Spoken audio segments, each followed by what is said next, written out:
Please join us as we hear the invocation from Pastor Jim Harp. Good morning. Let's pray. Father, I thank you for this privilege this morning of being here to pray, to acknowledge your presence, Lord.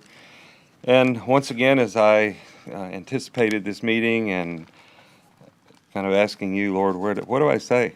What do I pray, Lord? You directed me, I believe, to Psalm 23, which is probably the most written out prayer at funerals and memorial services. But Lord, we need to recognize it in our daily lives because it tells us of the leadership and the guidance and the direction that you as our shepherd desire to give us. It says, "The Lord is my shepherd, I shall not be in want. He makes me lie down in green pastures. He leads me beside quiet waters. He restores my soul. He guides me in paths of righteousness for his name's sake. Even though I walk through the valley of the shadow of death, I will fear no evil, for you are with me. Your rod and your staff, they comfort me. You prepare a table before me in the presence of my enemies. You anoint my head with oil, and my cup overflows. Surely goodness and love will follow me all the days of my life, and I will dwell in the house of the Lord forever." Father, we thank you that this chapter in your word written by King David reminds us of your love, your care, your guidance, your direction, your peace. Lord, all those things that you desire to give us as we follow you. And so, Lord, I just commit this meeting into your hands. I ask you to lead and guide these folks that have been raised up in leadership over us in this community. I ask you to give them wisdom and direction and guidance as they make decisions that affect all of us. And Lord, may your blessing be upon them and their families. Continue to protect them, Lord, in this day. And God, we thank you that even in all the chaos and the conflict around us in our world today, we can still have peace and comfort knowing that you're still in charge. In Jesus' name I pray. Amen. Amen. Amen. Thank you. Please join us for the Pledge of Allegiance.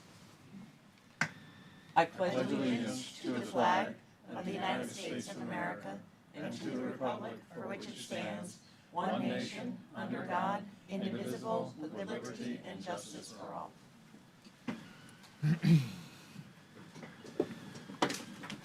Ms. Ortiz, would you please call the roll call? Commissioner Eileen Vargas, Present. Commissioner Sarah Hurd, Here. Commissioner Stacey Hetherington, Here. Commissioner J. Blake Capps, Here.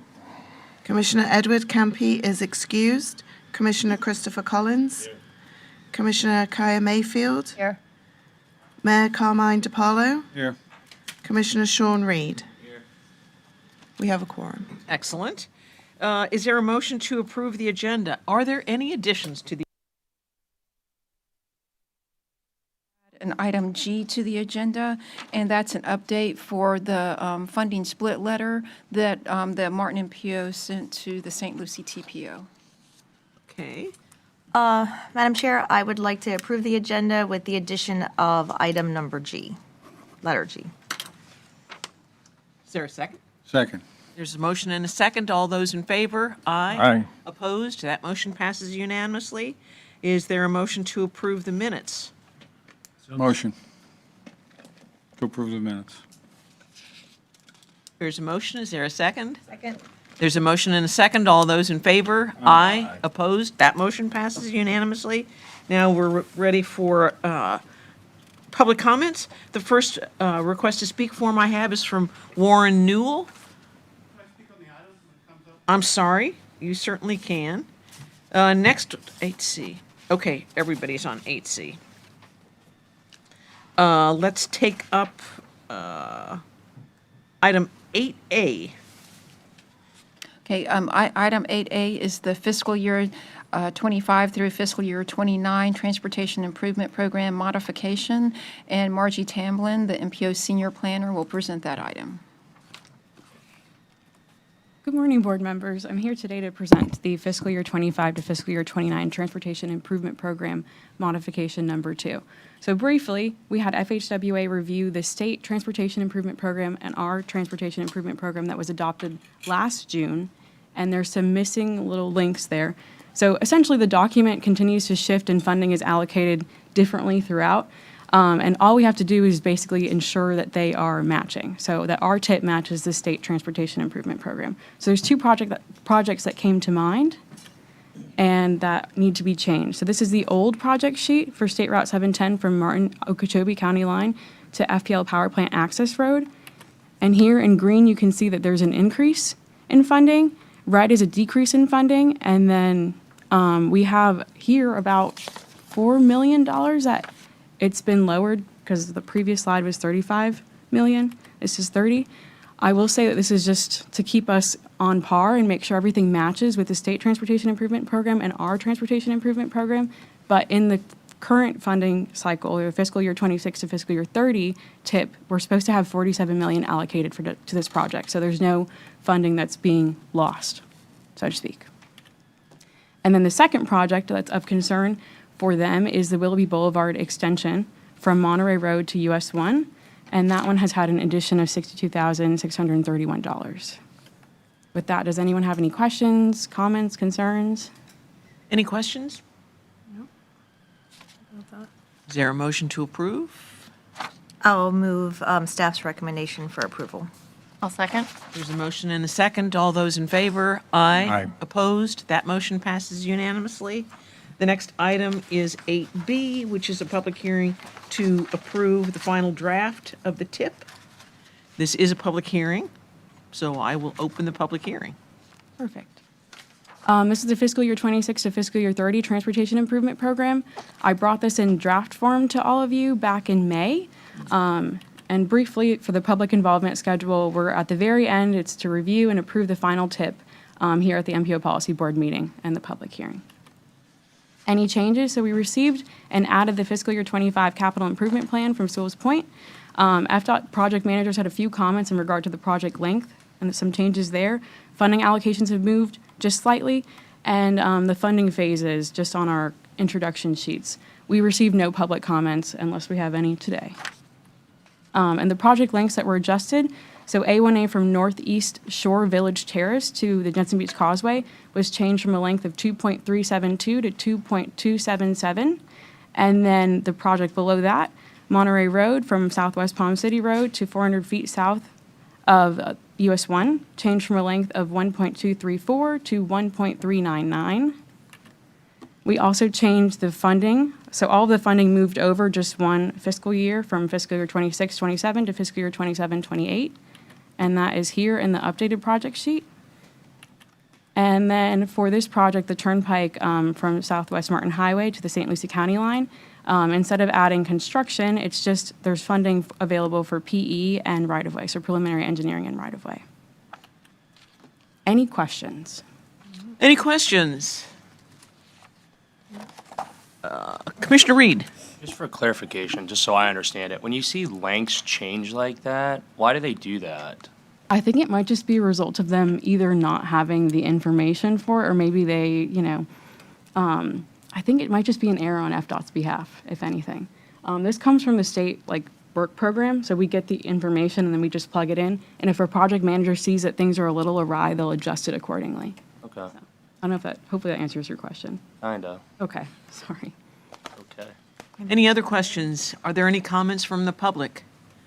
Seeing none, I will close the public hearing, and is there a motion to approve? So moved.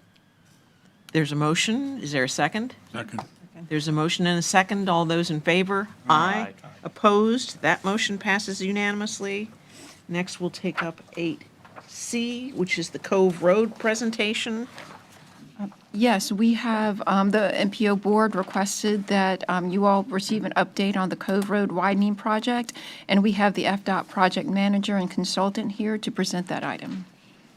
Hi, good morning. My name is Vanita Saini. I'm the FDOT project manager for Cove Road, and I have here with me Amanda Ashley, who's the PD&E consultant. So we're going to go over the Cove Road presentation, and then after that, we'll be happy to answer any questions anyone has. And with that, I'll have Amanda run the presentation. Thank you. All right, good morning. Good morning. Let me get set up here. All right, so good morning. As Vanita mentioned, I am here on behalf of FDOT District 4 to present to you an update on the Cove Road Project Development and Environment, or PD&E study. That's financial project identification number 441700-1. The PD&E study limits are along Cove Road from State Road 76, also known as Canner Highway, to State Road 5, or US 1, located in unincorporated Martin County. The project extends approximately 3.2 miles. So we have presented this to you before, so I just want to refresh your memory on what we did previously present to you and the public. For evaluation purposes, we broke the project into two segments. Segment 1 is from State Road 76 Canner Highway to Avalon Drive, and Segment 2 is from Avalon Drive to US 1. The primary purpose of widening Cove Road from 2 lanes to 4 lanes is to add capacity for all modes of travel and improve the local transportation network.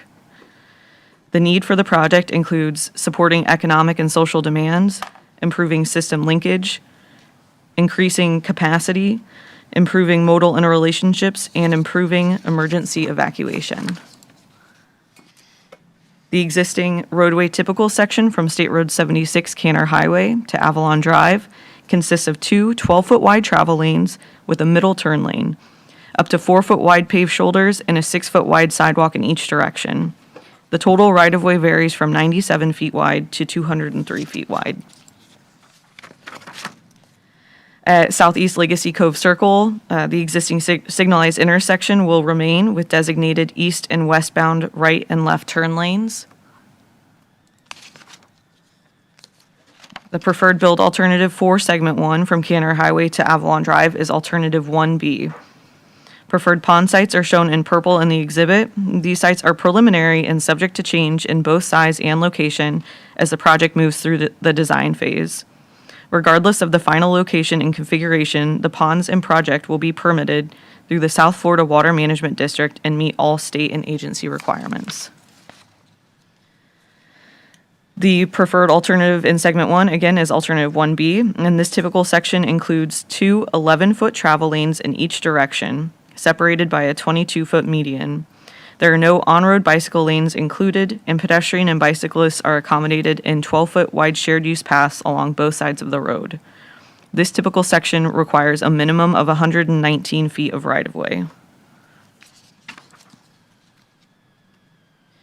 At Canner Highway and Southwest Gaines Avenue, a traffic signal will remain at that intersection. The Southwest Gaines Avenue intersection will be converted to provide 2-way access at Cove Road. The existing Gaines Avenue extension will be converted to a 1-way road to accommodate westbound access to Southwest Gaines Avenue and a new westbound turn lane from Cove Road. At the Southeast Trace Bell Circle intersection, access to the neighborhood was revised following the alternatives public meeting. Originally, we had presented a full median opening at the entrance, but due to safety concerns we did receive at the meeting, the entrance was modified to a 4-leg roundabout with grassed medians. The preferred alternative within Segment 1 for the Southeast Atlantic Ridge Drive intersection, that will remain a signalized intersection. An eastbound left and right turn lane and a westbound left turn lane will be added to Cove Road. At Southeast Alt Avenue intersection, the proposed improvement is a 2-lane, 3-legged roundabout to replace the existing full open median. The roundabout will provide a similar level of service as a traffic signal, but will have additional safety benefits when compared to a signalized intersection. At Southeast Willoughby Boulevard, the existing signalized intersection will remain with designated east and westbound right and left turn lanes. And let me know if I'm going too fast. I had a lot of caffeine this morning. Okay, so existing conditions within Segment 2, that's again from Avalon Drive to US 1. That will be 2 12-foot wide travel lanes with a middle turn lane, up to 4-foot wide paved shoulders, and a 6-foot wide sidewalk in each direction. This segment also has existing transmission poles east of Montego Cove, an existing fence line, and a perimeter wall around Montego Cove. The existing right-of-way varies, but is a minimum of 90 degrees and 90 feet in width. The preferred alternative for segment 2 is alternative 2C, which extends again from Avalon Drive to State Road 5 or US 1. Alternative 2C includes 11-foot outside travel lane and 10-foot inside travel lane in each direction, separated by a 15.5-foot wide median. A shared use path will be provided along both sides of the road and varies in width between 8 and 10 feet to minimize right-of-way impacts. This typical section requires a minimum of 90 feet of right-of-way. And then before we get into the evaluation matrix, I do just want to bring up, this month we have presented to the TAC, CAC, and BPAC, so the Technical Advisory Committee, Community Advisory Committee, and Bike and Ped. And just to highlight some of the comments that we did receive, from the TAC, the committee requested that habitat and vegetation enhancements be added at the pond sites. For the CAC, the committee expressed their concerns regarding impacts to flooding and Mr. Newell's property that you will hear about. They also requested that a roundabout be looked at for the intersection of Willoughby Boulevard. The committee questioned whether the proposed 8-foot noise wall or landscaping at the Hibiscus Park neighborhood from Avalon Drive to Cable Drive would make more sense. We were also asked if wetland mitigation could be accommodated within Martin County. At the Bike and Ped Advisory Committee meeting, the committee requested that the proposed median be used for landscaping opportunities and speed calming, and requested that the project team inform you, the board, regarding the process for including landscaping on off-system roadways. So that's something we can go over following the presentation. They also requested that large shade trees be provided adjacent to the shared use paths to encourage users, and requested that in the future, landscaping possibilities be displayed on typical section boards at public meetings.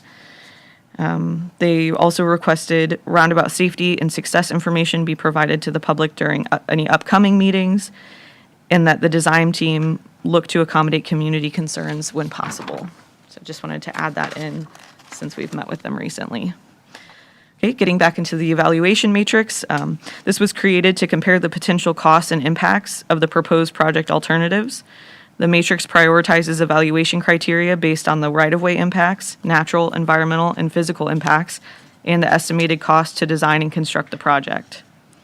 The preferred alternatives for segments 1 and 2 are compared to the no-build alternative shown here on the matrix.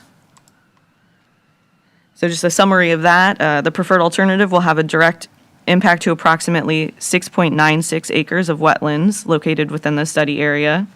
There are approximately 1.29 acres of secondary impacts anticipated, and there are no impacts anticipated to the existing contamination sites, cultural resources, or floodplains.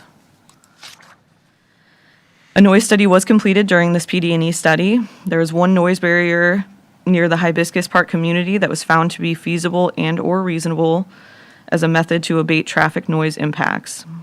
The proposed noise wall will be 8 feet high and will extend between Avalon Drive and Cable Drive. This slide summarizes the comments and questions that we received during the public hearing comment period.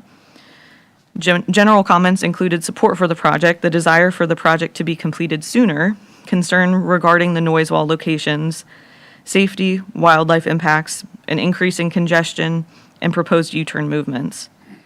Regarding drainage concerns, again, the pond sites are preliminary and subject to change in both size and location as the project moves through the design phase.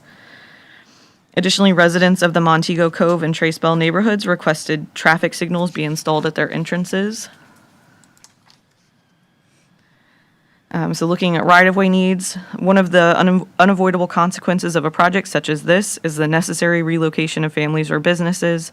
On this project, we anticipate one potential relocation, residential relocation. The relocation is required to accommodate a new pond with a preferred alternative. All right-of-way acquisition and relocation will be conducted in accordance with Florida Statute 421.55 and the Federal Uniform Relocation Assistance and Real Property Acquisition Policies Act of 1970, commonly known as the Uniform Act. Looking over project commitments, to ensure the project will not adversely affect protected species and their habitats, the following commitments will be implemented.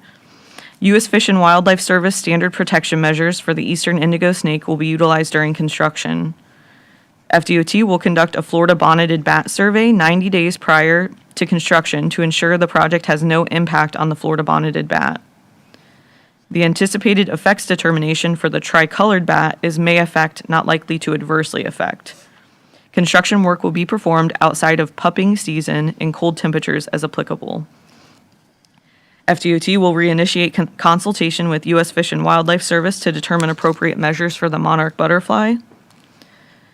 FDOT will provide mitigation impacts within the service area of a service-approved wetland mitigation bank or conservation bank for wood storks. Additionally, local coordination regarding landscaping at roundabouts will continue through the design phase.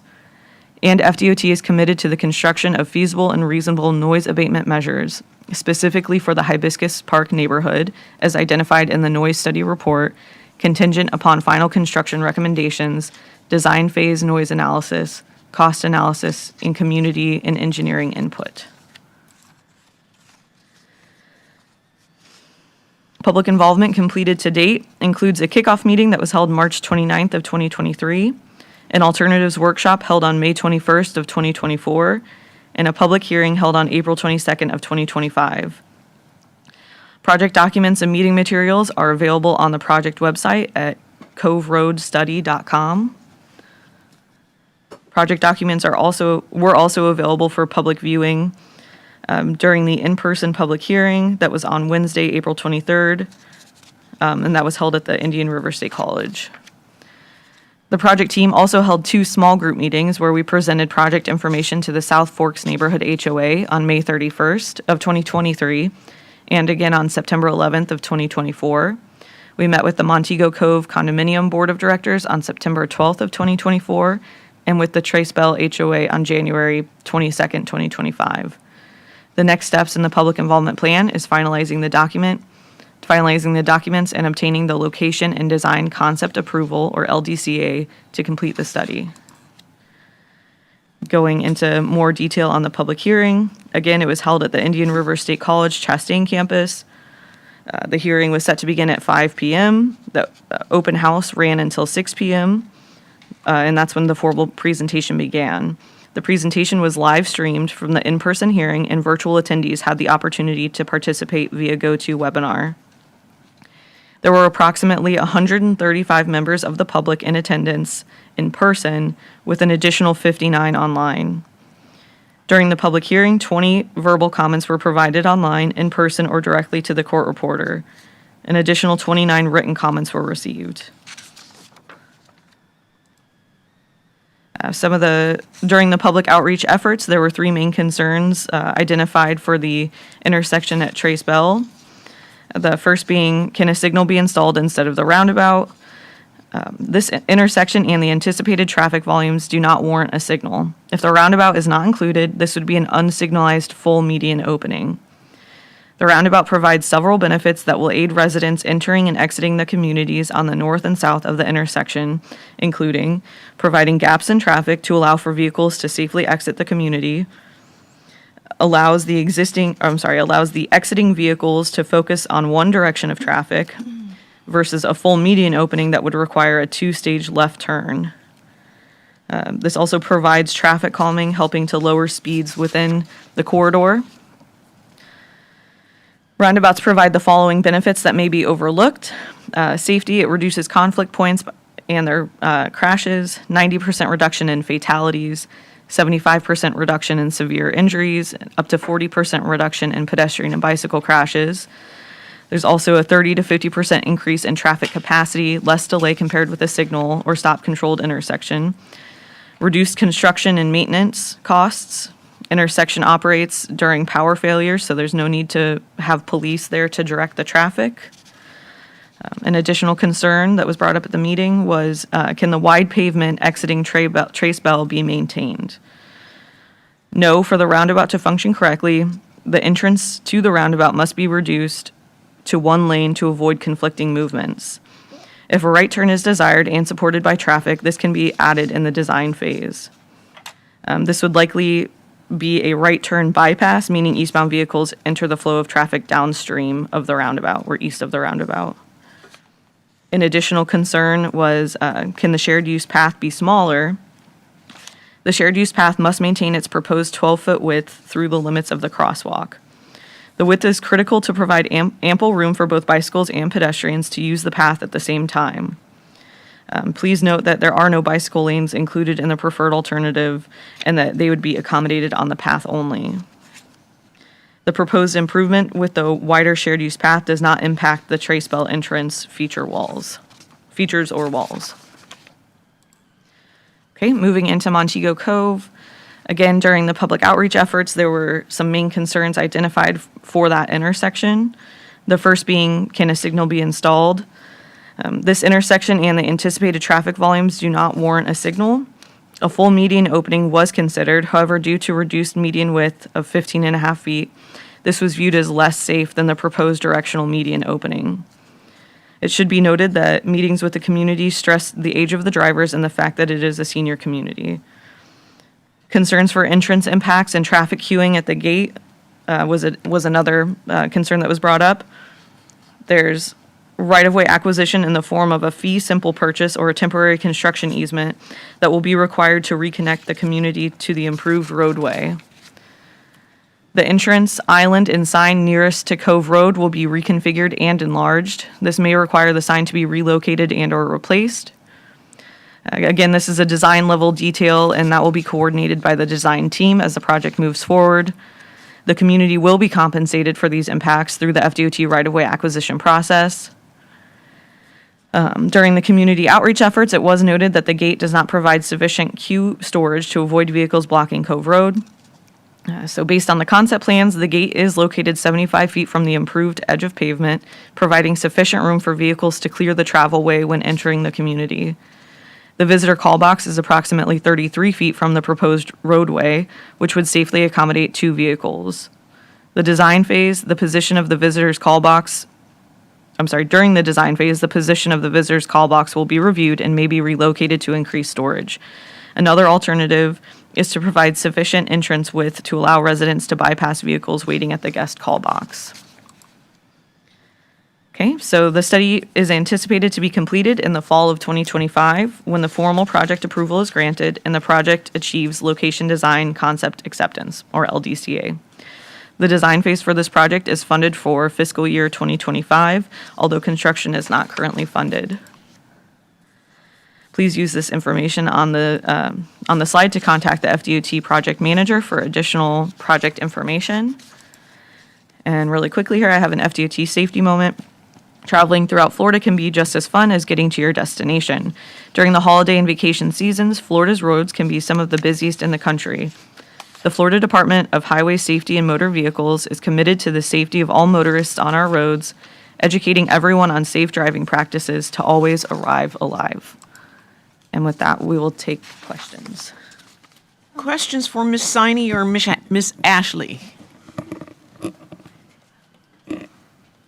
Commissioner Heatherington. I have a question, or 2 different topics. On Gaines Avenue, you mentioned that the traffic would be going, it looked like from Canner Highway, one way down Gaines. And I was sort of trying to Google map it here to see. The existing configuration right now is it's one way. If you're traveling eastbound Cove Road and you want to turn right on Gaines, you turn right. The new configuration will have it 2 ways. So you can, when you're traveling eastbound on Cove Road, you can turn right. And then when you're traveling north on Gaines, you can turn right. You can't make a left off of Gaines to Cove Road to go 76. But what you can do is if you're on Gaines Avenue, you're traveling north, you make a right turn on Cove and go eastbound, you can, at the roundabout, turn around and go westbound at a Trey Bell roundabout. They will be able to turn westbound at the roundabout. And then we also offering, if folks are traveling westbound on Cove Road, they can make a left into the frontage road that goes in back of Trey Bell to Gaines Avenue to access Gaines that way for folks that are traveling westbound on Cove Road. Okay, and no changes would be made to Gaines, I guess that would be on the west side of Canner? No changes are being proposed? No. You mean to cross? Yeah, we don't have a full median opening at Gaines and Cove Road. It will remain with a median there. And that's to accommodate the left turns that are going to Kaner Highway westbound. Okay, and we had participants from Gaines Avenue in the public meeting? Yes, and we also met with them twice, South Fork River Estates, we met with them as well, yeah. Okay, good, thank you. And then on the drainage, and so I'm looking at the one exhibit where you talk about where the ponds are going, but could you go in a little more detail? So the only thing you've described on the project as far as drainage and moving water, because it's a very wet area, particularly in the first, between Canner and Avalon. So I see where you've demarked ponds, but can you give a little more detail? Is there going to be some kind of structures that push the water underneath the road? So give a little detail, because it seems like already at Cove Road, it inhibits drainage moving to the south. So the existing drainage configuration on Cove Road is open swale system. That means that water is just going to sheet flow off the roadway and into the adjacent swales, the grassed areas you see on Cove Road. The new drainage configuration is going to be a closed drainage system. That means we're going to have curb and gutter, and we're going to catch the water within the spread of the roadway through drainage structures, and then we're going to pipe it to the retention ponds. And then where we can add swales, which is, the grassed areas adjacent to the roadway, we will, to collect some of the stormwater. But because of the tight right-of-way we have here and the, widening 2 to 4, we're limited to do that. So that's why we proposed 4 ponds within the corridor area. So for the PD&E phase, we haven't dived into the details on how many drainage structures are required and all that. That's what we're going to work on and focus on in the design phase. In addition to that, we also are going to reanalyze the pond locations in the design phase as well. Okay, and you'll come back once you've done that or started the PD&E and talk to us about what kind of drainage structures and where they're located? Yes, well, in the design phase, we will be coming back to the county. We'll work with county staff on the drainage design, as well as we'll present to the board. We will also have design small group meetings with all the communities we met during the PD&E. We're going to go back and meet with them before we finalize the design concepts and meet with each of the communities to go over, what we're actually building within their intersections. Okay, thank you. Any further questions? I have some. Would you also, as you proceed through design, give presentations to the Board of County Commissioners? Yeah, we're open to doing that. Okay, you haven't done it so far. Well, our design is going to start end of next month. We're currently in the process of procuring a design consultant, and we're wrapping up the PD&E study. So once we get them on board, we will do that. Okay, also, so it looks like there's going to be approximately 8 acres of impacts to wetlands. And how does that mesh with our comprehensive plan policies that prohibit any impact to wetlands? Okay, so we plan on mitigating. So we have mitigation banks throughout the state, and We don't. we have credit. Well, the DOT, we seek out mitigation banks, and we purchase credits for wetland impacts. So that's a quick summary of the process. So that's how we will, try to mitigate the wetlands. But we did get a comment, and we are going to explore some innovative ways which we can mitigate the wetland impacts that would be created on some of the pond sites that we're looking at for the drainage. So that's a topic that we can follow up on when we get into design and get back to you on that. Okay, this is new, so I don't know how you, the FDOT authority supersedes county comprehensive plans? Tell me how that works. No, Because- we don't have an intent of superseding any the county's plan. I was just letting you know in general the DOT's process on what we do on our projects. So we can follow up on you regarding the wetland mitigation and the approach and the process of how we would, mitigate that and obtain credits. Okay? Yeah. 'Cause we don't have a process for that. Okay. We don't allow mitigation. Okay. So it's going to be interesting to see how this,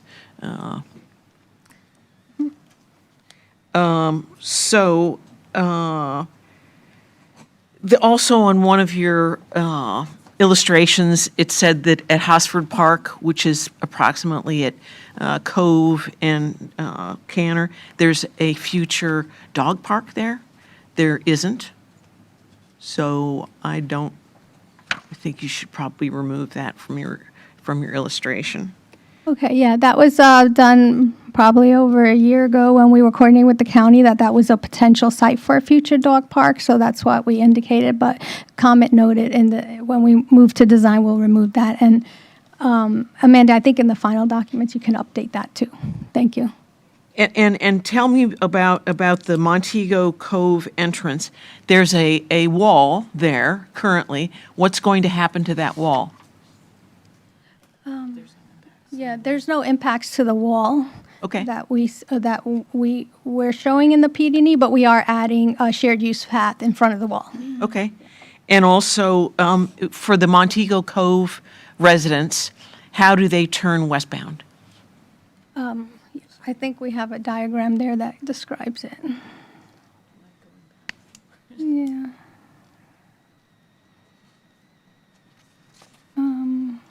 No, you passed it. Yeah. Okay. So for folks exiting Montego Cove, they would have to turn right and then turn left into the keyhole and then make a U-turn. So they make a U-turn at Avalon? Yes. All right. All right. And also, one of the committees recommended shade trees for the shared use path, and I certainly support that too. Okay. Any further questions? We do have requests to speak from the public. The first request is from Mr. Newell. You'll all have 3 minutes to make your comments to us.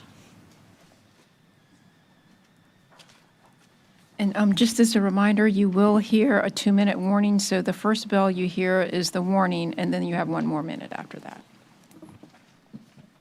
Good morning. Good morning. It was hot yesterday, I'll tell you. I was born here. I'm sort of not used to heat, seems like.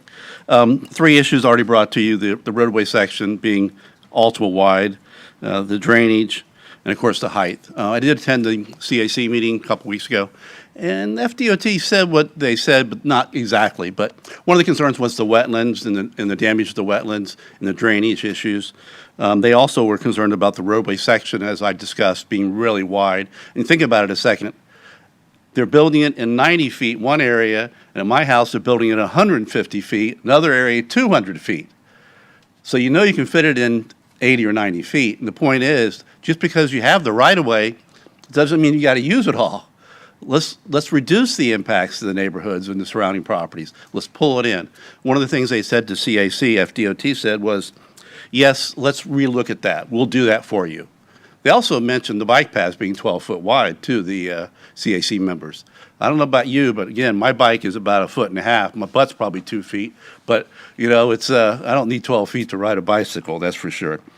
The other thing that we're trying to bring about is that this road is actually, I think we're not over capacity today. I think it's not out to like 2035 before you actually reach capacity on Cove. And the point is that when you build Cove Road, and I've been doing this for a long time, when you make wide, big boulevards, people drive faster. They feel more comfortable. They want to let go and push the gas instead of being 45, they go to 55. In West Palm, we did a lot of 2-lane, 4-lane reductions, trying to constrain traffic, reduce the speeds, improve the safety, not make them wide. And again, engineers like myself and road builders, we love big roads. They're beautiful and they're wide and they're great, but all you do is increase speeds. You don't reduce them. Yeah, roundabouts work, but people, they haul ass to roundabouts. We know here in Stewart, we have plenty of roundabouts. So the point I just bring it back is that let's reduce the impacts. Let's get back and really think about this a little more. It's a big road. Thank you. Thank you. Jacob DeCoos, am I anywhere close? Will be followed by Jacob de Roos. Drews, sorry. Well, this is the time to ask the committee to consider the safety for our 182 units Montego Cove community.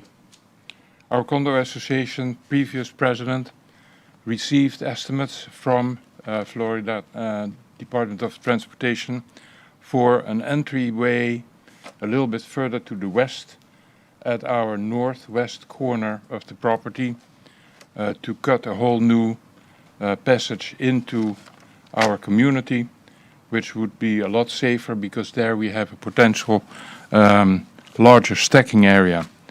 The present plan that I'm looking at here does not have sufficient stacking. I just heard the presentation and it sounds good, but it's not realistic. The turn going west and you turn east on Cove and then make that you cross 2 lanes of highway, I call it now. Then you have your escape area and then you turn into 2 lanes that cross the other way, going west. That is a very dangerous maneuver. And if you look at the narrowing of the roadway right there, that is not a good solution. So I'm asking them, which I've done before, to redesign our area there to provide more safety. There's a lot of risk in all those turns. The present designs are not going to be very safe for our residents. And another thing is our wall. I noticed that the wall on the north side of Cove has been reduced from 10 feet to 8 feet, but we are not getting any wall. So all the sound bouncing back into the road and into Montego Cove is going to be our problem. So that has to be addressed. Please consider to raise our wall also. I want to close by asking to really consider also the water problems, because our entryway, the present entryway, is in a Martin County flood zone. Thank you very much. Thank you. Next is Tyrone Monty. Good morning. Thank you again for this opportunity to address you regarding the expansion of Cove Road. My particular concern has been well amplified by the 2 previous speakers. Having said that, let me just reiterate that we know that there had to have been an expert engineering report to prompt this project. I would like to know, where is the definitive analysis that justifies turning Cove Road into little more than a 4-lane corridor to expedite a high volume of traffic transiting from I-95 to US 1 and back? Anyone with that much vision obviously knows that if you build it, they will come. It's like a magnet. Are we going to have another Indiantown Road? Are we going to have an expressway that will be 4 lanes and then morph into 6 lanes? Right now, we're also concerned about safety, as has been mentioned, environmental impact. There's been a recommendation that we also have a noise wall. How about going green? Why don't we have a wall of vegetation? When I inspected schools for the Palm Beach County School District, I was governed by the state requirements for educational facilities that mandates requirements for every school in the state of Florida. One of the accepted means of protection and a barrier at that was vegetative. Why can't we have trees? We all understand that the trees also protect buildings. Again, a mandatory right turn nosing out of Montego Cove to shoot across 2 lanes of accelerated traffic, because coming off of the rotary, they will be putting the metal to the pedal and trying to access that left turn lane so that we can go west is going to be a very real potential for collision.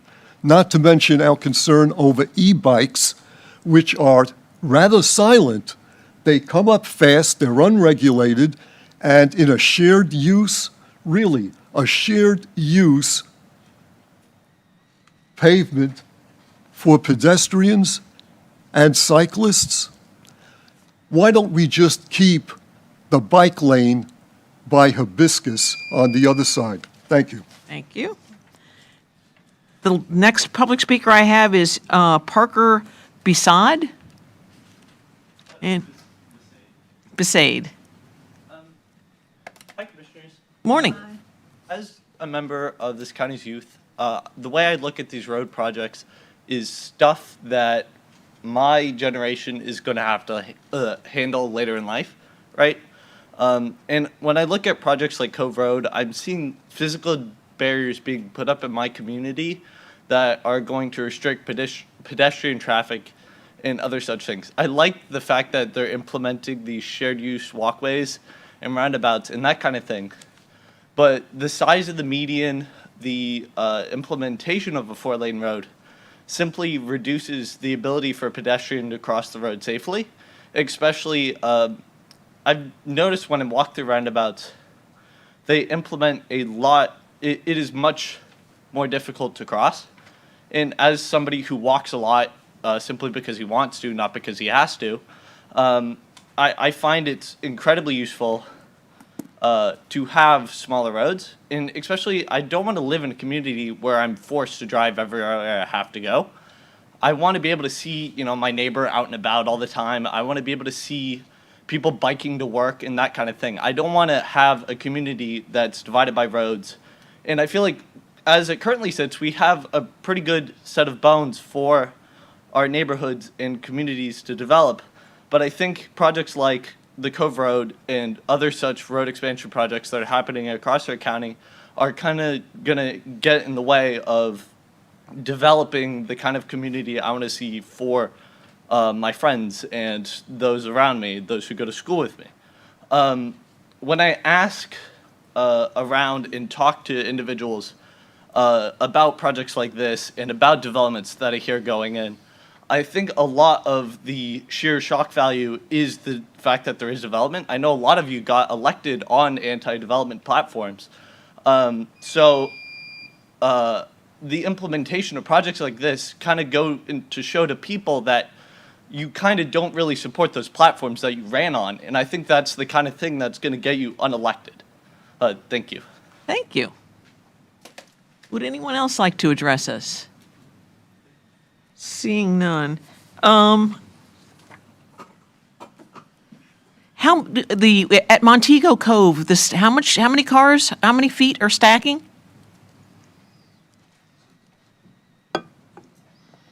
Two. Right now, the location of the gate and the visitor call box allows for 2 vehicles to stack. Okay. That is something that we can also evaluate The west further and end of design, looking pedestrian. at moving the call box out further, whatever may be necessary, or an addition of another lane that cars that are waiting at the call box, I don't know if they have the key cards or different passes that they could go around the cars that are waiting at the call box itself. Okay. They're all shaking their heads. Let's see, also. Mr. Monty, you asked about the scientific study that was prepared that prioritized this. I don't believe that there was one that was prepared. I think it was just the decision by the MPO majority to prioritize this project. Is that correct? Is that how it got on this prioritization list? Actually, it's been on the, it's been in the long-range transportation plan since the 2020 plan was developed back in 1994.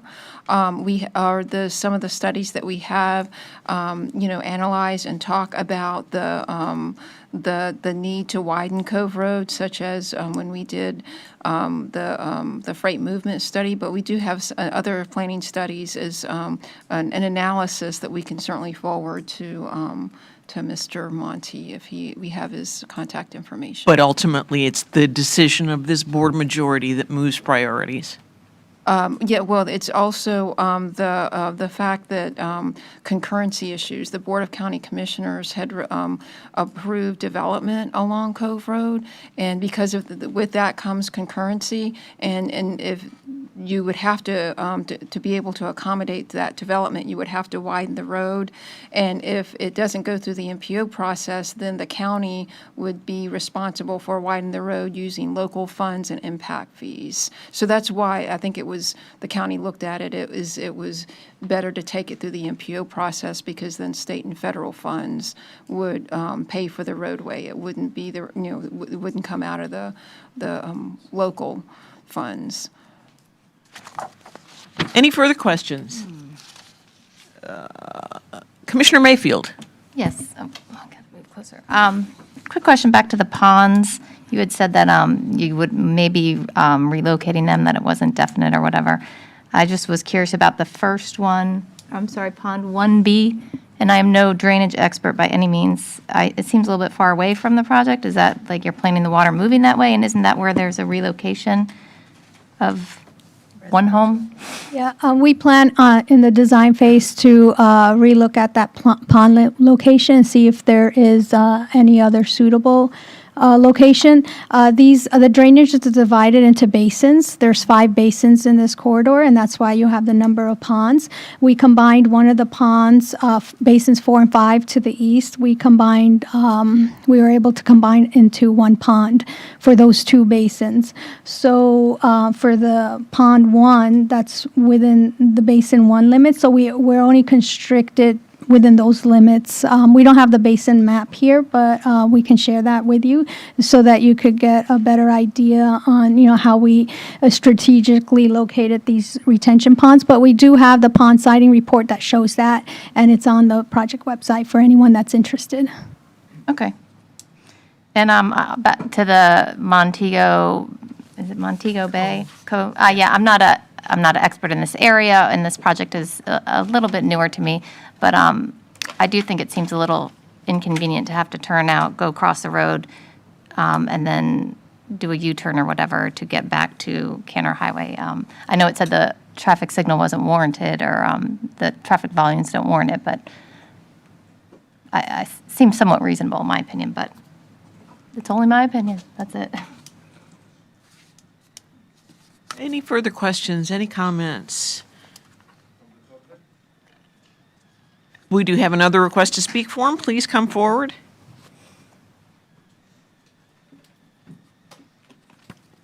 Seems like I'm really close to you if I'm Nice. on my microphone.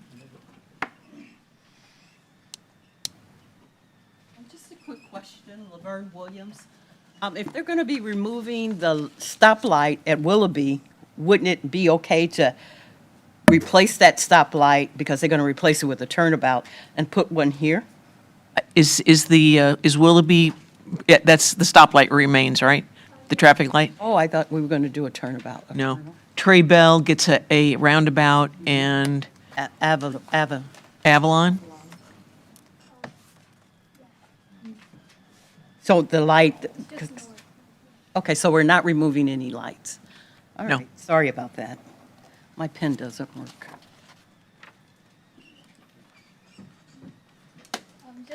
Just to clarify, that was a suggestion from one of the committees for us to look at putting a roundabout at Willoughby. But currently, the design is going to keep it as a signalized intersection. Okay. Any further comments? Thank you. We will move on to 8D, which is the Turnpike Direct Connect preferred alternative presentation. Yes, this is an approval item, the preferred alternative for the Turnpike Direct Connection Project, and Turnpike staff as well as the consultant is here to present this item.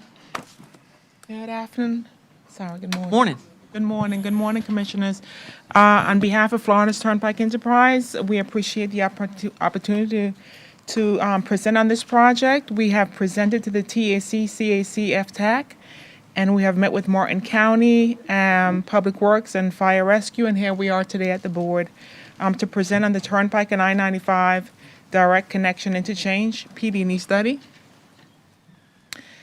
We are first going to cover the project's purpose and need, the two project alternatives that were developed and presented for public input. We have conducted a public hearing, and we've settled on we've settled on a preferred alternative. We're going to a public hearing this year. And we also will speak about the schedule. The graphic to the right shows FDOT's transportation development process and where a PD&E study falls in that process. So our next steps, similar to the project that was just presented by District 4, would be design, right-of-way acquisition, and construction. The project lies within the county, and the Bridge Road is where the project is located, and so our study area is 2 miles north and south of Bridge Road. And we're looking to improve system linkage. At this point, there are no direct connections between I-95 and Florida's Turnpike, so that's really the main focus of the project. Also, that doing so would enhance emergency response and evacuation and also enhance safety. So I just mentioned that there are no direct connections right now between the two facilities, between Turnpike and I-95, so the local roadway network is used to switch between these facilities, one in Martin County at Martin Highway, and the other in Palm Beach County at Indiantown Road. So we need that system-to-system connection to improve linkage. So we're looking at, this PD&E study is looking at a direct connect interchange along Bridge Road or near Bridge Road, and that will be halfway between where drivers currently do that maneuver. Two project alternatives were prepared by the project team and presented for public input in July. Those were virtual meetings and also in-person meetings. We had 22 virtual participants and 16 in-person participants, and combined we had 31 comments received. And alternative 2 was selected as the preferred alternative. I mentioned also we presented to this venue before. We presented to the commissioners, all the committees, and the board. We also presented to the Martin County Board of County Commissioners, Palm Beach TPA, Town of Jupiter Island. I already mentioned Martin County Public Works and Fire Rescue. So we have received the input needed along with engineering and environmental analyses to select alternative 2 as a preferred alternative. Both alternatives provide 4 connections between the two facilities, northbound to northbound and southbound to southbound. Alternative 1 would have required some modifications to the existing I-95 interchange with Bridge Road, and we would have been constructing a ramp over an existing on-ramp. But alternative 2 does not require any modifications to I-95 ramps and provides the same 4 connections. So both alternatives will provide the exact same direct connections between the two facilities, and both alternatives would require additional right-of-way. How much right away? Sorry. That, off the top of my head, is it about 70-something acres, Bill? Right-of-way. Yes, both very similar. I do not have it, but I could get the exact numbers if you would like later on to you. So they both will require right-of-way, and the estimated cost will be updated as we go through and as we complete the PD&E study process. So here is just a more focused view of the preferred alternative, the direct connections, northbound to northbound, southbound to southbound. no modifications needed to I-95 ramps and the potential right-of-way impacts.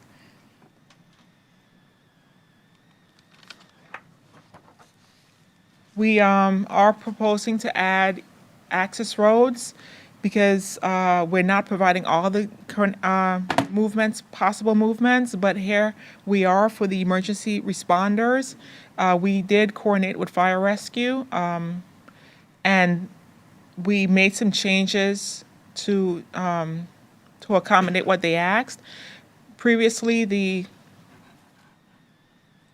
this access right here was further to the south between the two facilities. The fire rescue access, if we can put both of the access along off of Bridge Road, so we did that. So they're happy with that. And that is the, I'll wait till the end to take questions and come back to any slide. But the 2050 traffic benefits, if we, of this alternative would be that the interchange is anticipated to take 26,400 vehicles per day in the design year, which is 2050.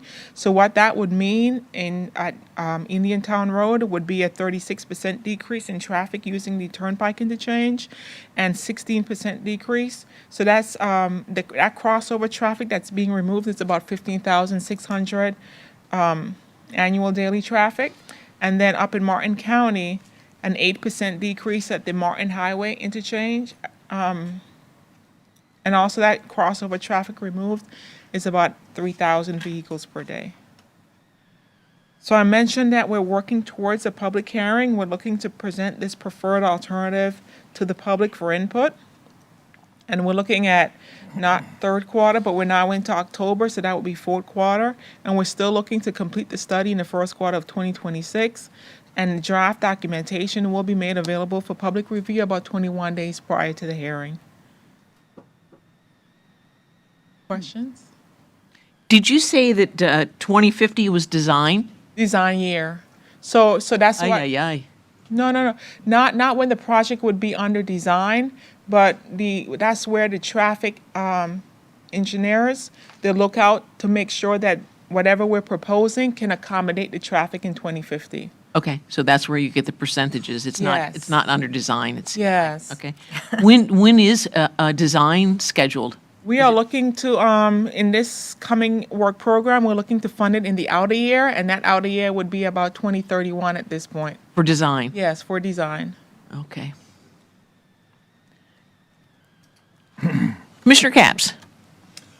Are there any other examples of these direct connect arrangements along I-95 and the Turnpike in South Florida? No, but there's direct connections with a lot of other, this 595 and the Turnpike, but no, not these two, not that I know of. Am I wrong? I'm going to ask Henry Pinzon from Florida's Turnpike to help me out with this question. Yes, this is kind of unique because of the location. The median provide the spacing for the ramps to be provided, so it's kind of unique. And then how do you alert high-speed traveling motorists to this very unique situation on the Turnpike, when they're going fast? Advanced signage. Mm-hmm. Okay.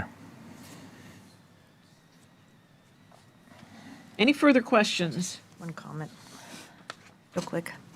Commissioner Hetherington? I just noted from your slides, this is a massive project that impacts the entirety of Martin County, if not the southern part of Palm Beach County. And you had 22 attendees or 16 and 31 total comments.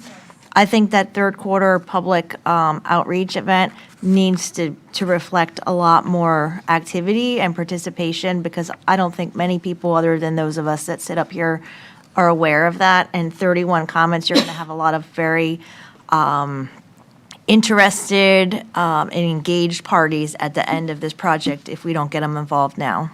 Yes, agree.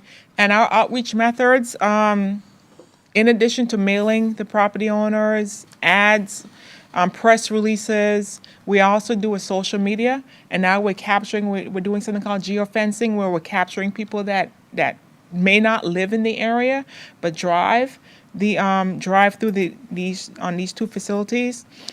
But at the end of the day, we cannot, they participate if they're interested, and if they're not, they don't. But our outreach methods, we use everything available to encourage participation, yeah. And we'll continue to do so. Any further questions or comments? Do we need a motion to approve, or is this just, yeah, we do. Is there a motion? I'll make a motion to approve. Second. There's a motion and a second. All those in favor? Aye. Opposed? That motion passes unanimously. Thank you. And we thank you as well, thank you. Now we'll go on to E, which is final draft of the fiscal year 27 to 31 list of project priorities. Yes, Ricardo Vasquez, the principal planner for the Martin MPO, will make this presentation. Good morning. Good morning. So, we brought this list to you all back in February in draft form. Today, we're here to present the final list of project priorities. It hasn't changed much since the last time you saw it. The first two projects are still the State Road 710 widening projects. The first being from Martin Okeechobee County line to FPO Access Road, and then the other segment from FPO Access Road to County Road 609. Project number 3 is the Southeast Cove Road widening that you just heard a presentation on. Project number 4 is the Southeast Bridge Road bridge replacement, Tabasco Bridge replacement. And then project number 5 is the State Road 710 at County Road 609, Alapata Road intersection improvement project, where they're going to be looking at adding a signal and some turn lanes. At the advisory committee meetings, all advisory committee meetings, they made a motion to move project number 5 to project number 3, and then the other the current project number 3 and 4 moved down one slot. But that was basically the reasoning for that, was to keep all the 710 projects together to show FDOT that the safety need is there and that we want that those items addressed as soon as possible. So that is up to you all if you want to make that similar recommendation to move project number 5 to number 3, and then have project number 3 and 4 move down one slot. Then moving on with the list, project number 6 is Southeast Commerce Ave from Southeast Indian Street to Solona Road, and that is a roadway leveling, resurfacing, shoulder widening, drainage improvements, and the pedestrian crosswalks. Project number 7 is the intersection reconstruction project for the US 1 at Southwest Palm City Road intersection, and that was a result of the US 1 at Southwest Palm City Road feasibility study that the MPO did. And then similar to that, project number 8 also kind of came out of that study, was the complete street improvements along the corridor of Southwest Palm City Road from Monterey Road to US 1. Project number 9 is the mid-block pedestrian crosswalks at Monterey Road and East Ocean Boulevard between Kings Road Terrace and St. Lucie Boulevard. And then we have the Willoughby Boulevard extension, which is that new two-lane road being proposed from to connect Willoughby from Monterey to US 1. Project number 11 is the widening of High Meadow from I-95 to Martin Highway. Project number 12 is the resurfacing of Citrus Boulevard from Hemingway Terrace to State Road 710. Project number 13 is the resurfacing project, and it includes shoulder widening and a left turn lane and traffic signal, County Road 609, Alapata Road from 710 to 2,800 feet north of Minute Maid Road. And then project number 14 is the other segment from on Alapata Road from north of Minute Maid Road to the St. Lucie County line. Then we have the resurfacing of Southeast Pomeroy from Cantor Highway to US 1. Number 16 is the resiliency project to mitigate for sea level rise, North Sills Point Road from East Ocean Boulevard to Northeast Palmer Street. Project number 17 is the relocation of the mast arm at Ocean Boulevard and Monterey Road. And then we have the new southbound right turn lane at South River Drive and traffic signal on Cantor Highway at Southwest South River Drive. And of course, you all moved that project to the last due to the Homeowners Association not dedicating that right away to get that project done. So you all decided to keep that project on the list, just move it to the bottom. So that'll conclude the roadway list, and then we still have 3 other lists.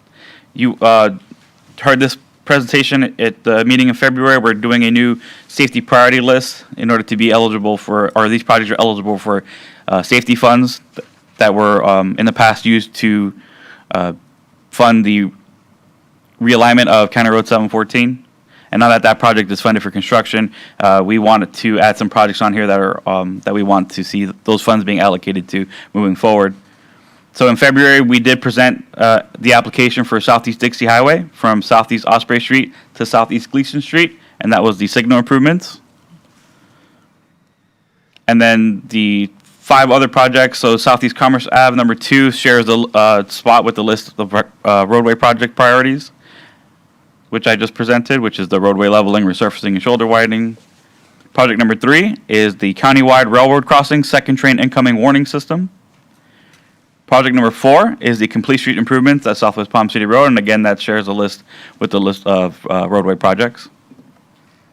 Project number 5 is the railroad crossing gates at Southwest Amaryllis Ave and the CSX crossing. And then project number 6 is the westbound left turn lane on Bridge Road at Powerline Drive. So that'll conclude the safety priority list. And then we have our transportation alternatives program. Again, in February, we presented the Fisherman's Cove sidewalks application, and that funding is still pending. And then we have our list of public transit priorities.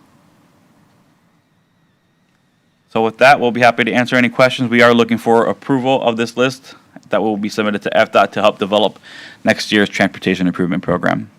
Thank you. Commissioner Reed. Yes, I had a question about number 9. Would this be like Dixie Highway where Golden Gate is, where you have all those pedestrian crosswalks? Would it be similar to that? We don't know exactly what it would look like yet, but yeah, it would be to include some type of mid-block pedestrian crosswalks somewhere along the corridor. That just makes people speed more, in my opinion, for anyone that drives through Golden Gate, because you have a car here, it completely shuts down that lane, and then people just merge over and speed up even more, in my opinion.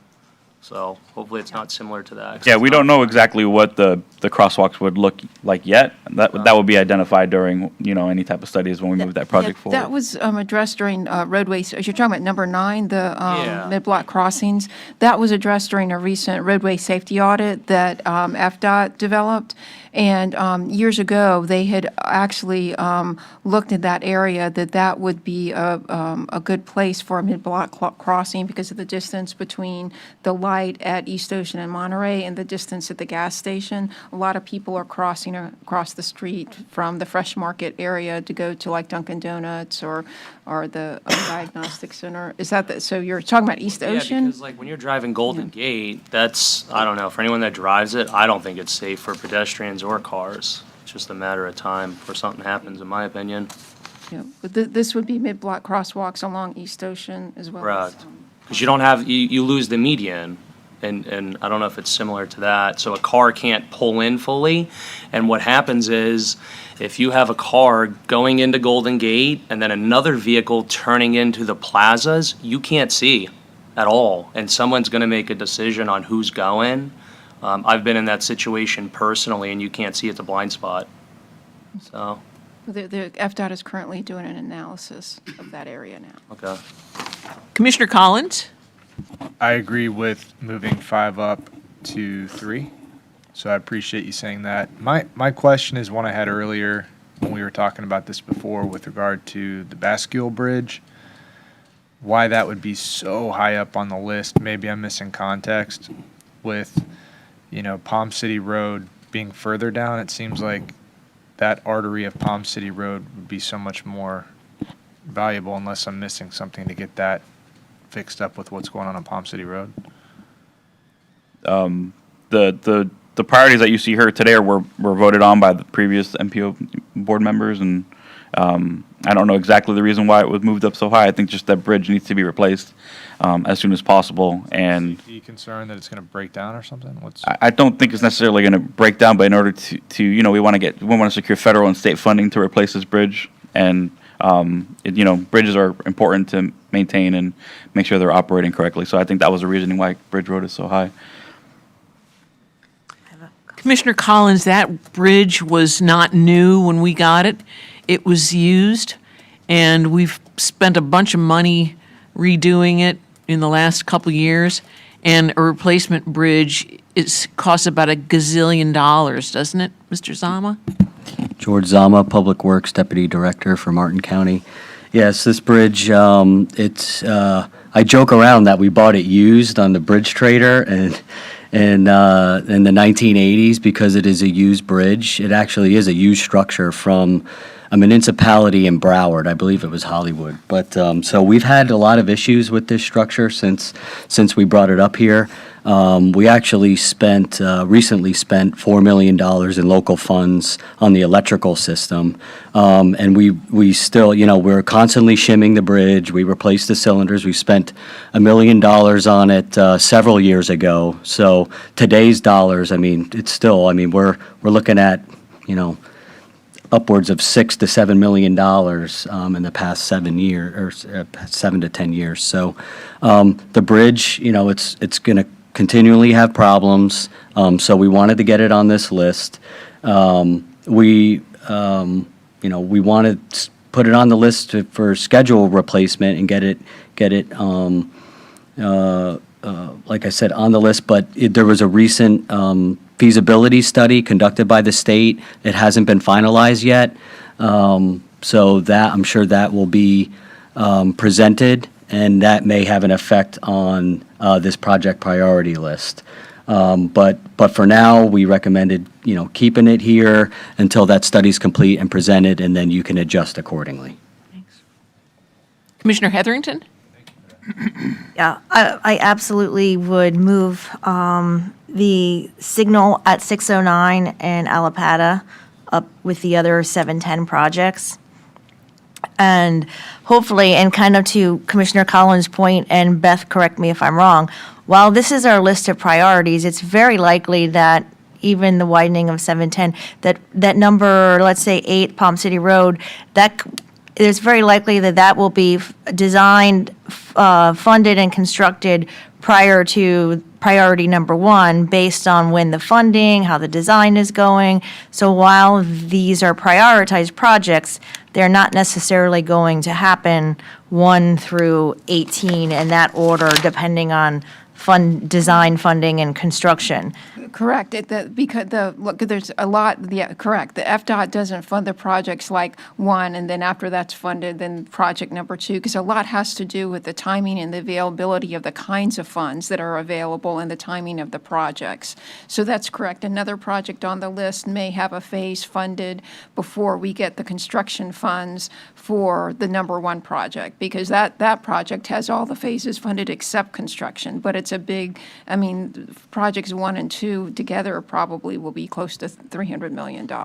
It's a very expensive project. So potentially some of those projects that are prioritized lower could move up. And I think that's important to note too, because in my opinion, that traffic signal at 710 is top priority for safety. There are people there that it cannot afford to wait until the road is widened. I know that's why we had that as a separate priority, but I was there yesterday, and you watch people. There will be there will be another death there if it does not get a signal.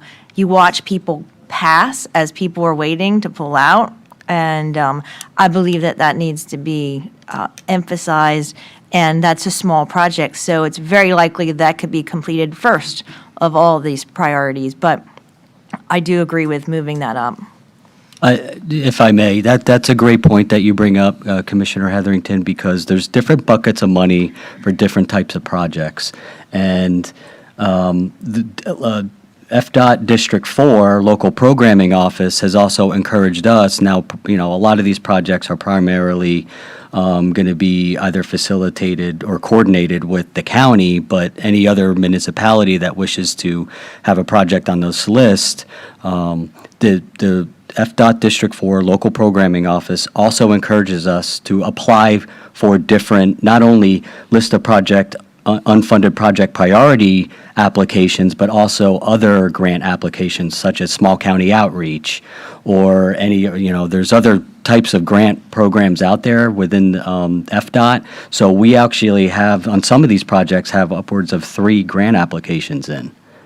So it's good to keep these on the list. You know, a lot of this is, Beth can correct me, but a lot of it's program, the target is the SU funds. You know, we're limited on our SU funds, but really, how do you want your SU funds prioritized? And, a lot of it is, going through 710, but they also look for other, buckets of funds for these types of projects. Commissioner Capps? Yeah, I had a question about the unfunded safety priority list on page 273 and its relationship with the larger list on 271, which is called Federal Attributable Unfunded List of Project Priorities. Is the safety list a lower priority than the larger list? No, it's just, as George just mentioned, it's just a different bucket of money. Okay. It's not necessarily, the timing of things is not necessarily out further or anything like that for the safety list? No, it's just, it's a specific funding bucket for safety projects.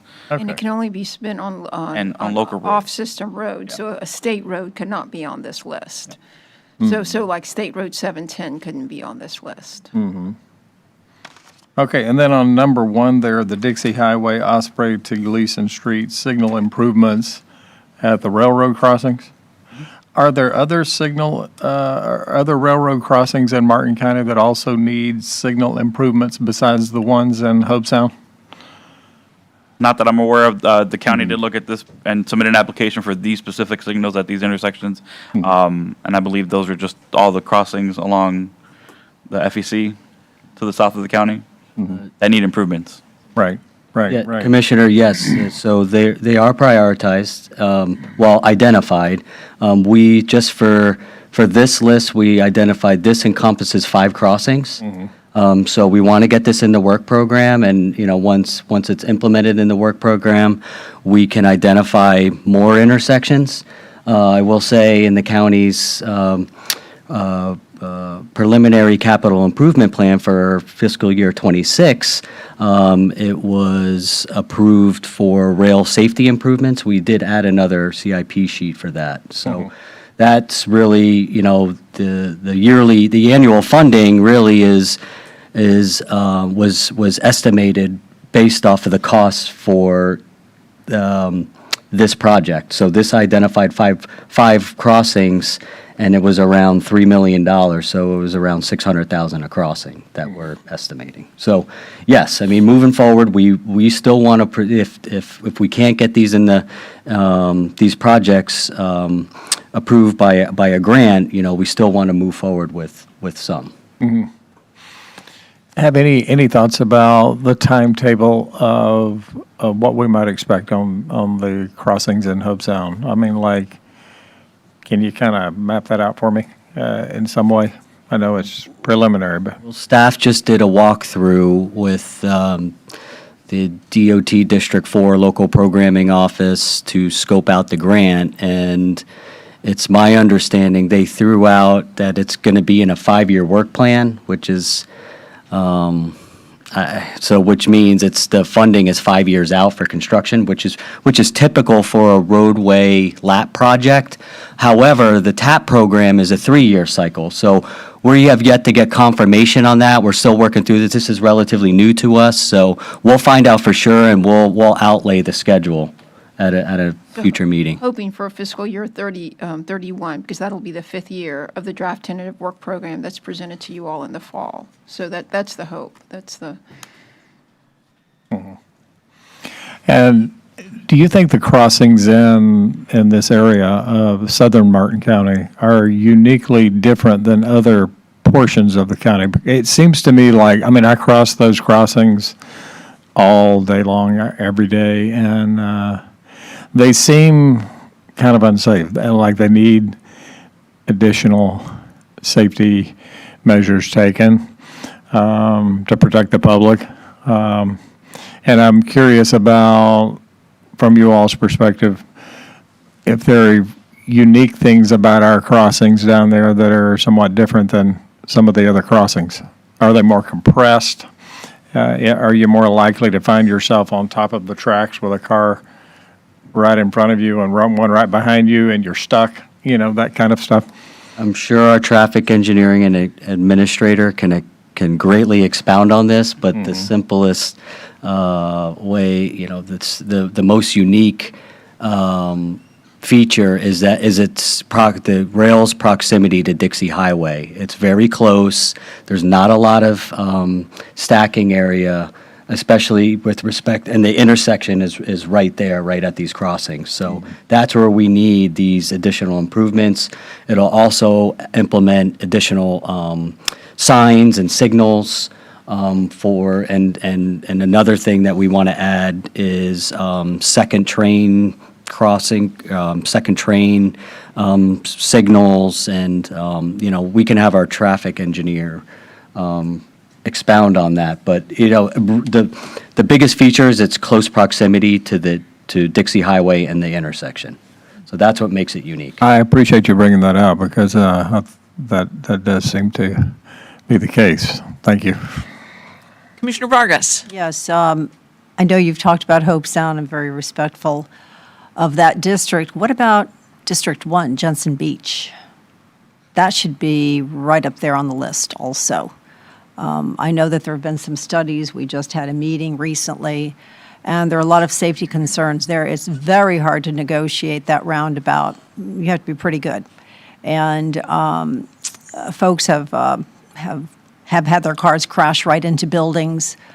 We are moving the crosswalks to mid-Jensen Beach stretch there rather than right as cars are coming off of the roundabout right after they go over the tracks. We do need second train incoming warning signals. We need the signal improvements. This should be on here, absolutely.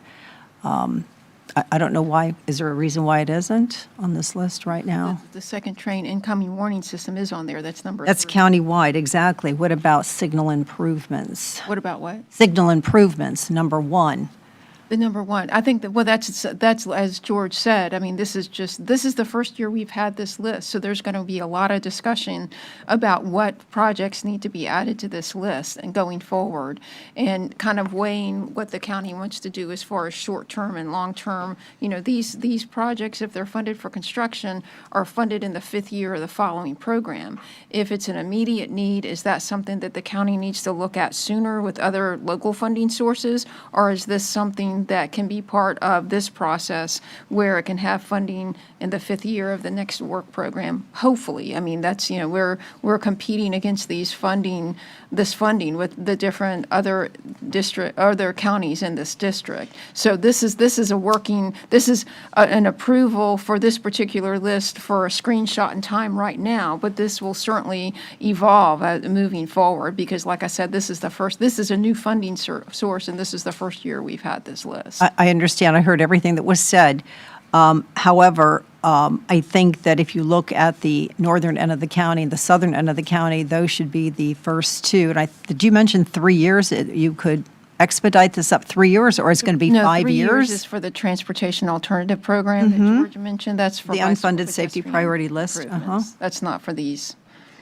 That's not for this funding. That's the okay. So my question is, how soon could this start to be implemented? Did you mention 3 years? We don't know. We're hoping for the first project, the county submitted an application for the first project, and we're hoping, and then they're working with FDOT now. They just did a site visit, and we're all hoping that that's going to be funded for construction in fiscal year 31, which is the 5th year of the next work program. So the 3 years that he mentioned was another funding source. If you go to the next slide. The Transportation Alternative Program, that's on a different cycle. That's a 3-year cycle. So that would be a different kind of funding, but for safety, I'm sorry, if you can go back to for these projects, it would be, and like I said, that Martin is competing for these, this funding with other counties. So, I mean, it's we hope to work with the FDOT to, provide applications for this funding going forward and for other areas. Do you want to chime in? No, I mean, Beth said it correctly. I didn't mean to cause confusion. As of now, it was mentioned to us that it's programmed in the fifth year, so that would be FY '31. We're hoping that it's sooner, much like other programs like TAP. That's a 3-year. We just don't know yet, but we will certainly inform you when we find out, for sure. Yeah. And then as far as the other rail crossings, that's something that we can, I encourage we can discuss, the county can discuss, and we can identify crossings. When we have more definitive projects, then I recommend adding it to this list. We've been working down in Dixie just because of the close proximity of the intersections. They've been identified for a while, so that's why it was, we have the scope all that was prepared and easily ready to apply for this type of grant. Commissioner Bring Reed. that to your attention today. My comment was already addressed, thanks. Commissioner Heatherington. Yes. And I understand that while this is a newer list, this unfunded, so I think where it bears a little confusion to me is the ranking of it. I agree with all the projects on there, but for instance, Palm City Road, from Monterey to US 1 is prioritized in in our top priorities. It is number 8. So it seems inconsistent to me that if that's a priority in this first list, that it should be ranked higher in the unfunded safety priority list so we can get that checked off the list. So I would say you either unrank them, give them equal ranking, all those projects, or you try to be consistent with this new unfunded safety priority list with the first priority list. So what we were doing with the Palm City Road as well as Commerce Avenue, both of those are actually on the roadway list as well, because both of those projects actually are eligible for the safety fund, so that's why we added Number it. 2 and, Number 2 and number 4 are also on the roadway list. okay. And because those two projects are eligible for the safety funds, and so that's why they're included on this list. Number 5 and 6, at the time that this list was being put together, when the MPO was working with the county, that was in the works. So we're hoping that those projects will be ready next year to actually have a scoping application submitted for those projects. So some of these projects, like for instance, Dixie Highway number 1, that project, because it had been discussed for quite a few years, that project was ready for the county to put together a scoping form that has to be submitted to FDOT by March 1st to be able to be considered for funding in the 5th year of the next work program. So that's why that application was submitted for number 1. A project like Palm City Road from Monterey to US 1, there's some local discussions that have to happen before that scoping application can be submitted. That's a county road in the city of Stewart, so the county and the city would need to have some discussions about what they would want. Priority ranking is based on reality of having the scoping element submitted. I mean, there's a lot of factors, but that's a Okay. big one, like That make- when the scoping application can be developed and then submitted to FDOT. Okay, that makes sense. And I will move the priority approval with moving item number 5 up to item number 3 with the other State Road 710 projects. Is there any further discussion? There's a motion and a second. All in favor? Aye. Opposed? That motion passes unanimously. Thank you. Thank you. We will now move on to item F, which is an update on State Road 710. Yes, we have Cesar Martinez from the District 4 office to give you all the update today. Good morning. Cesar Martinez, District 4 Planning Environmental Administrator. Thank you for having me here to give you an update on 710. So talking in pieces, 710 corridor widening, so the design phase is still ongoing. We're still pursuing the construction dollars, funding that is needed, right, to deliver the ultimate project. As you may know, the state budget still being processed, so we're expecting to hear back in the next 2 weeks for funding allocations. Then after that, our normal process starts in July. We're program balancing, and why not? Then we'll come back here in the fall, presenting the draft of the work program with any updates in the funding side. Regarding the signalization in La Pata, which there was some discussion earlier today, we're looking into that. We executed a supplemental agreement with the design consultant to look into the traffic signal warrants, basically assessing whether or not a signalization is warranted and from engineering perspective. We will have an update on that by October or sooner. Then as of now, the signalization is part of the design contract or for the widening. I hear you about the need to kind of decouple that signalization from the corridor, so we'll explore that along with the county staff. Questions for Mr. Martinez? I don't see any. Thank you. All right, thank you. Next up is our additional item, which is G, which is concerning the funding split. Yes, at the last board meeting, the MPO board directed staff to write a letter for the chair's signature to send to the St. Lucie TPO stating that the MPO board wanted to keep the funding split for the SU funds or the TMA funds, 68% St. Lucie, 32% Martin for now, but in the future have discussions about changing that for additional money for Martin to improve the roadways in Martin based on the traffic coming in from St. Lucie County. The TPO board did have a discussion about the letter at their last meeting, and they decided to respond to the letter, but they're actually going to respond to the letter to the district secretary, Steve Braun, and they'll be copying that Martin MPO with the letter, from what I understand. And when we get that letter, when staff gets that letter, of course, I will forward it to all of you all to review. But what may happen before our next MPO board meeting, which is scheduled for September, is that, and this was discussed at the TPO meeting, that they may want to, or the district secretary may suggest that we handle it the way we did last time, 10 years ago, which the TPO chair and the Martin MPO chair would get together in a publicly advertised meeting to discuss the funding split and the factors that weigh into the funding split.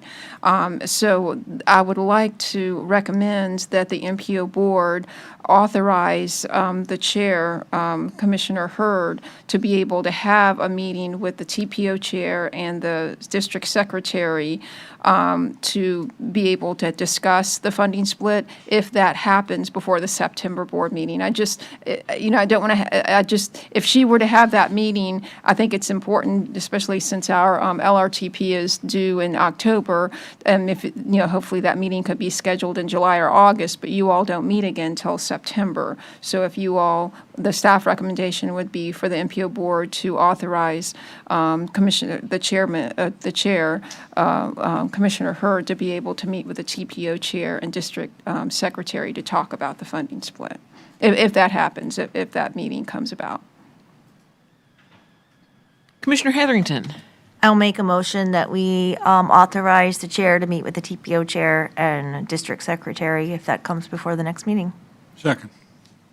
Commissioner Vargas. So let me understand. I know that there is this letter that's sent directly to the district secretary, but when would the public meeting be held? We don't know if there even is going to be a meeting, but what was discussed at our meeting the last time, and also the TPO board meeting brought it up 10 years ago when there was a discussion about the funding split, how they ended up, how we ended up resolving it, if you will, is the chair of the MPO, which at that time was Troy McDonald, met with the chair of the St. Lucie TPO, which was Daryl Drummond at the time, with the District 4 secretary, which was Jerry O'Reilly. The three of them met, and it was a publicly advertised meeting just because there were two elected officials there. So we would definitely, there would need to be a publicly advertised meeting. But if the District 4 secretary, who suggested it last time, if he suggests to have that meeting again,